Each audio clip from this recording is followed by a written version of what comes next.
It's a Tuesday when they take everything from you. Not violently, not with guns or threats. They do it quietly, the way the most dangerous people always do things. A man in a grey suit sits across from you in a room with no windows and no nameplate on the door and tells you that you scored in the 99th percentile across every metric in the evaluation series you thought was a standard reassignment assessment. He tells you this without smiling.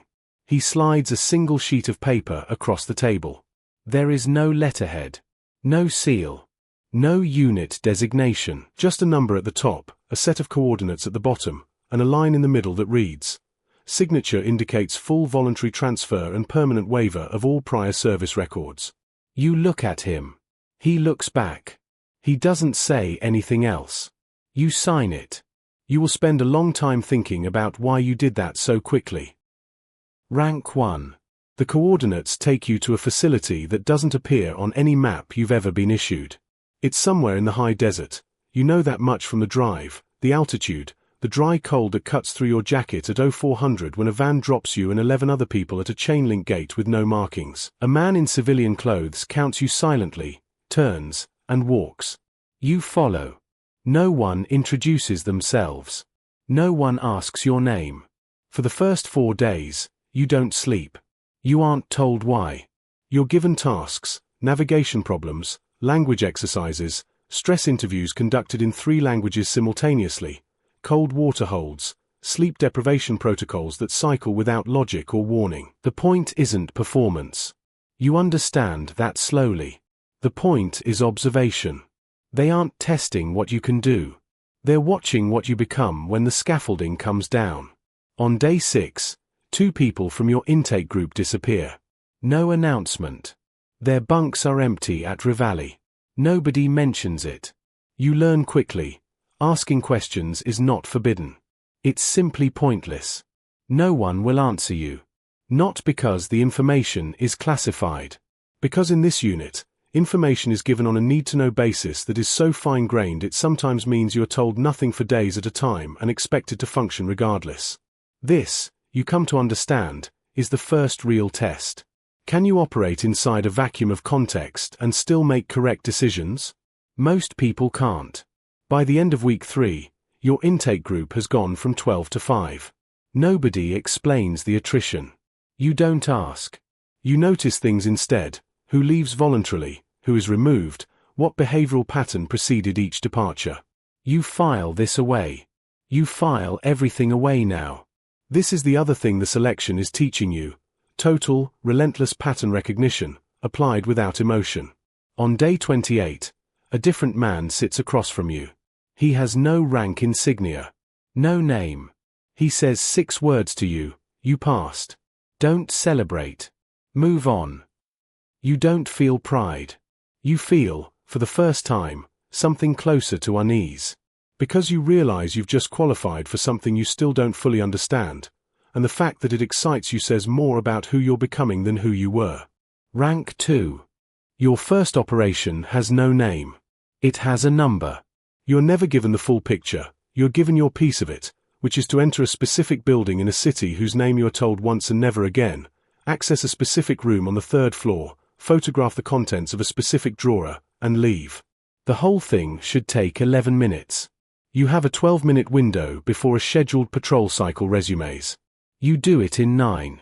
Back at the debrief, a woman with close-cropped hair and eyes that never fully focus on you tells you the photos were clean, the timing was acceptable, the exit route was suboptimal. She circles 3 points on a map printout with a red pen.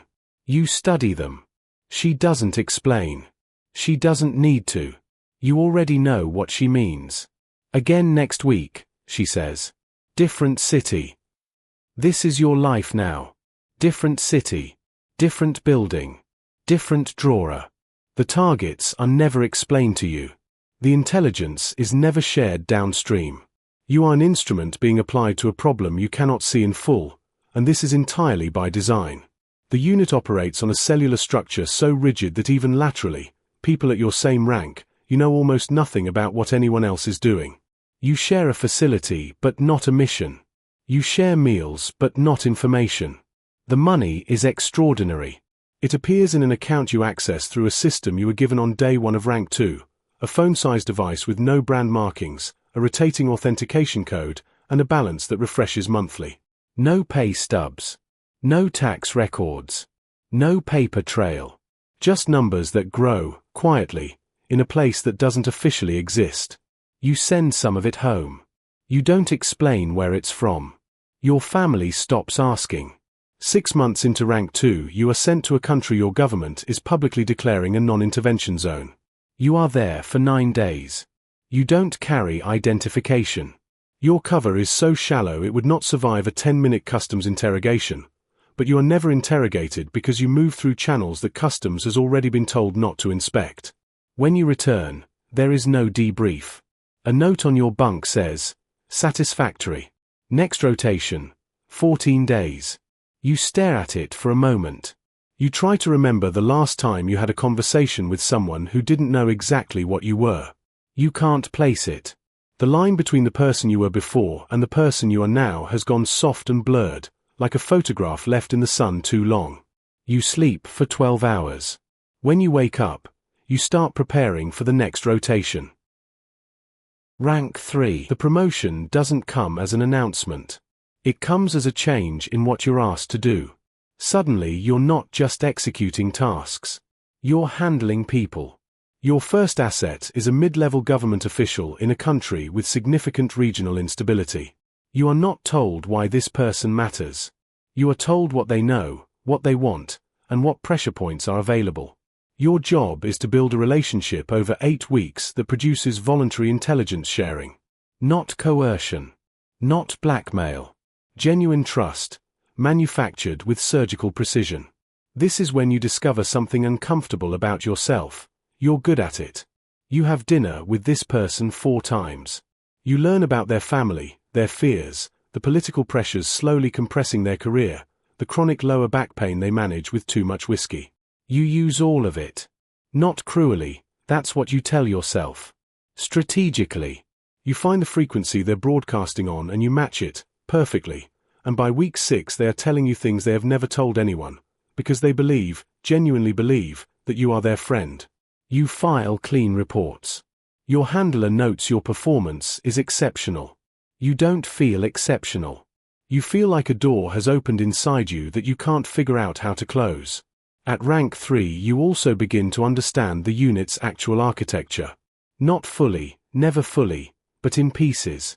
You understand that it is funded through a classified budget line buried inside 3 layers of departmental allocation. You understand that it answers to a body that exists outside the normal chain of command, not above it, exactly, but adjacent to it, connected at points so sensitive that even the people at the top of the official structure are aware only that certain operations occur and that they should not ask for details. You understand that the unit has been operational for longer than you've been alive, and that some of its methods would not survive exposure to any oversight body anywhere in the democratic world. You sit with this. You don't talk about it. There is nobody to talk to. Your third asset flips completely in 6 weeks. Your handler tells you it's the fastest they've seen at your rank level. She says this the way someone might note a weather change. Observable, factual, unremarkable. But you catch something in her expression. Not pride. Recognition. Like she's watching you arrive at something she already knew was there. This should feel like progress. Some days it does. Rank 4. You have a cell now. 4 people. You know their operational designations. You do not know their real names, and they do not know yours, and this arrangement suits everyone precisely because it means that if any one of you is ever compromised, the damage is contained. The unit does not protect its people. It protects its structure.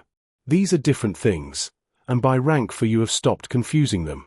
Your cell is given a longer horizon tasking, an 18-month operation in a region where 2 nation-states are engaged in a proxy conflict that 3 others have a vested interest in prolonging. Your job is not to end the conflict. Your job is to ensure that a specific outcome occurs at a specific moment in the conflict's timeline, an outcome that will appear organic, the product of local dynamics, with no visible external hand. You understand, for the first time, the full weight of what this unit actually does. It doesn't gather intelligence. It doesn't conduct raids. It doesn't disable targets. It shapes events. Over months and years, through people and relationships and carefully placed pressure, It bends the arc of situations toward outcomes that have been decided by people so far up the chain that their names have never appeared in any document you have ever seen. You are good at this too. This is what disturbs you most. Your cell executes the operation cleanly. The outcome occurs on schedule. 18 months of work that will never appear in any historical record, will never be credited to any institution, will never be known by the people it affected. 3 governments will believe it was their own doing. It was not.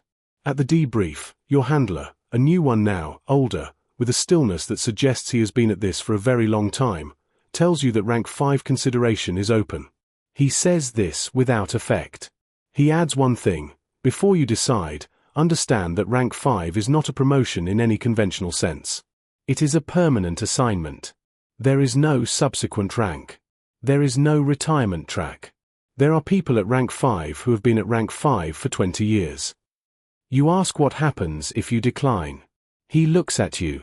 You've been here 4 years, he says. You know what you know. You've handled what you've handled. What do you think happens? The room is quiet. You already knew the answer. You've known it since rank 2. Since the moment you understood the cellular structure, the deniability architecture, the fact that people who leave this unit don't leave with their memories intact.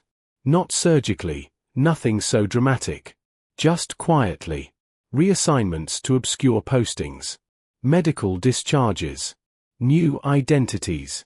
Gradual, managed disappearances back into civilian life with enough pharmaceutical fog and bureaucratic distance that nothing coherent survives. You were never going to decline. The unit knew that when they selected you. The whole architecture of the last 4 years has been designed to ensure that by the time the question is asked, the answer is already determined. Rank 5. There are 7 of you at rank 5. You will never be in the same room. You know this because your handler explains the structure in your first rank 5 briefing, a document you read once, in a room, and then watch shredded in front of you. 7 cells. 7 commanders. Each one managing multiple rank 4 leads. Each one responsible for a geographic zone that together cover every region of operational interest. Above the 7 of you, a council you have no direct contact with. Below you, a structure of over 200 people who do not know your name. Your budget is larger than the GDP of several nations you currently have active operations inside. The work doesn't feel different, at first. Then it does. Because at rank 5 you begin to understand what all of it is for. The intelligence gathering, the asset networks, the event shaping. It serves a strategic framework that predates every current government in every country you operate in. The unit is not an instrument of any one administration. It persists through administrations. It has its own memory, its own continuity, its own sense of what the world should look like, and a quiet, relentless commitment to nudging it in that direction. You don't know if this is right. You stopped knowing what right looks like somewhere around rank 3. What you know is that you are extraordinarily effective. That the framework you serve has, by most measurable outcomes, produced stability in regions that would otherwise have descended into worse configurations. That the alternative to a unit like this is a world that operates without any hand on the wheel at all. You tell yourself this on the days when it helps. On the other days, you sit in a room somewhere in a city whose name changes every rotation, and you think about the person who signed a paper in a windowless room a decade ago, excited, not fully understanding. You think about what that person would say if they could see you now. You think about this less and less. That might be the most honest thing you can say about what this unit does to a person. Not that it breaks you. Not that it corrupts you in any dramatic, cinematic sense. It just makes the questions quieter, 1 year at a time, until the silence is so complete that you can no longer remember what it sounded like when you still had answers. Your phone vibrates. New tasking. New city. New operation. You pick it up.